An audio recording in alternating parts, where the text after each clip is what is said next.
नमस्कार दोस्तों, स्वागत है आपका द पॉलिटिकल टेस्ट में और मैं हूं अजय सिन्हा। दोस्तों, बीएसपी सुप्रीमो ने सीधे ऐलान कर दिया है कि अब युद्ध स्तर पर सारे पदाधिकारी, सारे कार्यकर्ता तैयारी करें, क्योंकि जिस तरह से 2022 में और 2024 के लोकसभा चुनाव में बीएसपी को हार का सामना करना पड़ा है, उसने बहुत बड़ा संकेत दे दिया है बीएसपी सुप्रीमो मायावती को कि अब जो लड़ाई, जो राजनीति है, उसका पूरा पैटर्न बदल गया है। यानी अब राजनीति उस तरह की नहीं रही जो 10-15 साल पहले होती थी। पूरा सिनेरियो राजनीति का चेंज हो गया और बीएसपी सुप्रीमो मायावती ये बात बहुत अच्छे से समझ गई हैं कि अब राजनीति युवाओं के बीच तगड़े ढंग से हो रही है। यानी जहां अखिलेश यादव समाजवादी पार्टी की तरफ से नेतृत्व कर रहे हैं, वही कांग्रेस तरफ से राहुल गांधी अब बीएसपी की तरफ से, यानी बहुजन समाज पार्टी की तरफ से बीएसपी सुप्रीमो मायावती ने आकाश आनंद को पूरी जिम्मेदारी दे दी है। लोग सवाल खड़े कर रहे थे, बीएसपी के जो विरोधी हैं, कि आकाश आनंद को बीएसपी सुप्रीमो ने हटा दिया और बीजेपी को कहीं ना कहीं इसका फायदा पहुंचाया है। तो दोस्तों, बीएसपी सुप्रीमो मायावती ने जहां आकाश आनंद को फिर से जिम्मेदारी दे दी, वहीं सीधा ऐलान कर दिया कि युद्ध स्तर पर तैयारी करें और कभी भी एनडीए की सरकार जो बीजेपी के नेतृत्व में केंद्र में सत्ता में है, वो गिर सकती है। यानी बीएसपी सुप्रीमो मायावती को सब कोई जानते हैं कि वो बहुत दूरदर्शी हैं राजनीति को लेकर,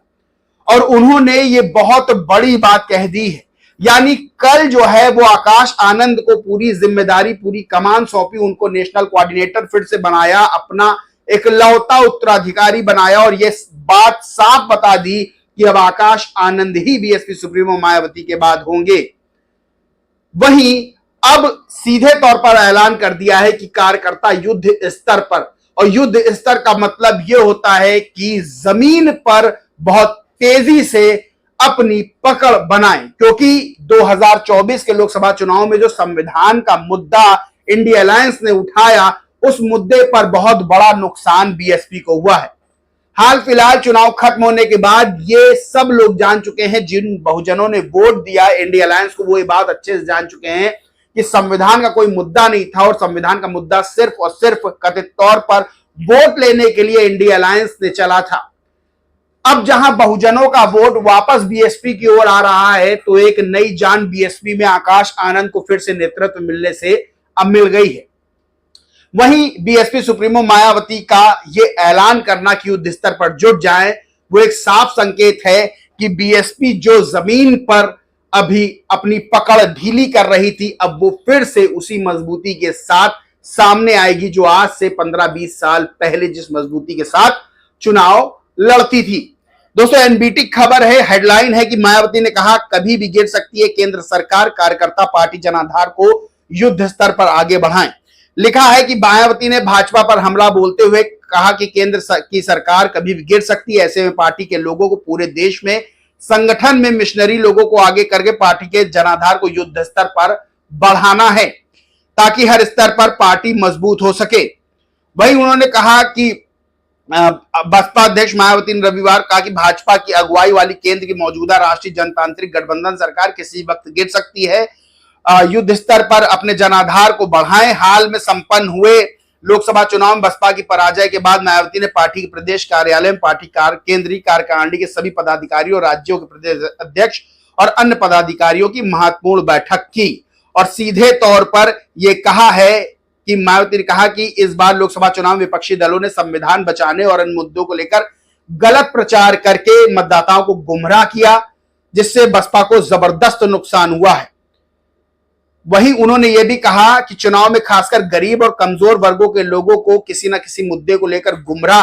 किया गया, जो गुमराह हो जाते हैं और अपनी एकमात्र हितैषी पार्टी बसपा को नुकसान पहुंचाकर उनका ही शोषण करने वाली पार्टियों को सत्तासीन करा देते हैं। ये कतई उचित नहीं है। उन्हें बार बार गुमराह होने की आदत छोड़नी पड़ेगी। ये उन्होंने वोटर से भी कहा है कि कोई भी मुद्दा अगर कोई दूसरा राजनीतिक दल उठाता है, चाहे संविधान का मुद्दा हो, चाहे फ्री राशन का मुद्दा हो, तो जो कमजोर तबका है, जो समाज में सबसे निचले तबके पे आर्थिक रूप से आता है, उसे जो है समझना होगा और ये बात समझनी होगी कि जो बार बार वो गुमराह हो रहा है वो उनको आदत बदलनी पड़ेगी, गुमराह नहीं हो, तटस्थ रहे वो। वहीं उन्होंने कहा कि कांग्रेस ने आरक्षण और अन्य जरूरी मुद्दों पर जब बाबा साहेब की बात नहीं मानी तब उन्होंने हताश होकर तत्कालीन कांग्रेस सरकार के कानून मंत्री के पद से इस्तीफा दे दिया था। यानी उन्होंने कहा कि जो बसपा है उनकी पार्टी है, तो जो लोग बहुजन समाज के हैं वो अपनी पार्टी को मजबूत करें, उनको वोट दें, जिससे केंद्र और राज्य में उनकी राजनीति, जो वंचित समाज है, जो बहुजन समाज है, उनकी राजनीति मजबूत हो सके। तो साफ ये ऐलान किया है बीएसपी सुप्रीमो मायावती ने अपने कार्यकर्ताओं पदाधिकारियों को कि वो युद्ध स्तर पर जनाधार को मजबूत करें और जो 2024 में चाहे वो संविधान का मुद्दा हो, चाहे फ्री राशन का मुद्दा हो, जो नुकसान बीएसपी को हुआ है उस नुकसान की भरपाई युद्ध स्तर पर करें। और सबसे बड़ी बात यह है कि उन्होंने वोटर से भी कहा है कि ऐसे मुद्दों पर जो मुद्दे नहीं हैं उस पर भटकना छोड़ दें, क्योंकि बाबा साहेब भीमराव अंबेडकर की बात भी कांग्रेस ने नहीं मानी थी तो उन्होंने तब की तत्कालीन सरकार से कानून मंत्री के पद से इस्तीफा दे दिया था। तो दोस्तों साफ यह है कि अब बीएसपी सुप्रीमो मायावती पूरी तरह से राजनीति, जो उनकी राजनीतिक ताकत थी, जो संविधान जैसे मुद्दों को लेकर इंडिया अलायंस ने उनसे यानी उनकी ताकत यानी उनके वोटर्स छीनने की कोशिश की, वो अब वापस लाने के लिए युद्ध स्तर पर तैयार है। इसीलिए आकाश आनंद को कमान सौंपी गई है और आकाश आनंद को कमान सौंपना यह साफ संकेत है कि बीएसपी सुप्रीमो मायावती बीएसपी में एक नए राजनीतिक युग की शुरुआत उन्होंने कर दी है। बिगुल बज गया है, क्योंकि आकाश आनंद बेहद काबिल है। उनके कुछ ही भाषणों को सुनकर, उनके कुछ ही भाषणों को जो है देखकर ये पता चल गया कि आकाश आनंद बहुत लंबी रेस के घोड़े हैं राजनीति में। और सबसे बड़ी बात यह है कि आकाश आनंद के जाने के बाद जिस तरह से, चाहे वो अखिलेश यादव हो, चाहे अन्य राजनीतिक दलों के नेता हो, उन्होंने खूब ये कहा था कि जो है आकाश आनंद बहुत काबिल है, उनको नहीं हटाना चाहिए था। अब आकाश आनंद वापस आ गए हैं तो उसके बाद वही राजनेता चुप्पी साध कर कथित रूप से बैठे हुए हैं और अब ये नहीं कह रहे कि आकाश आनंद के आने से बीएसपी को एक नई ताकत मिलेगी, क्योंकि अब उनको पता है, बीएसपी के विरोधी दलों को पता है कि आकाश आनंद के आने से उनको नुकसान तगड़ा होना है और बीएसपी एक नई मजबूती के साथ आगे बढ़ेगी। तो साफ ऐलान हो गया है, एक तरफ आकाश आनंद को कमान सौंपना, दूसरी तरफ ये ऐलान करना कि अब युद्ध स्तर पर तैयारी शुरू कर दे। यानी जो शिकायतें जो है बहुजन समाज को बीएसपी से कहीं ना कहीं थी कि भाई बीएसपी जो है अब जमीन पर उतनी मजबूत नहीं दिखाई दे रही है, बीएसपी सुप्रीमो मायावती से बार बार ये अपील की जा रही थी कि अब सोशल मीडिया पर भी मजबूती बीएसपी बनाए अपनी। तो आकाश आनंद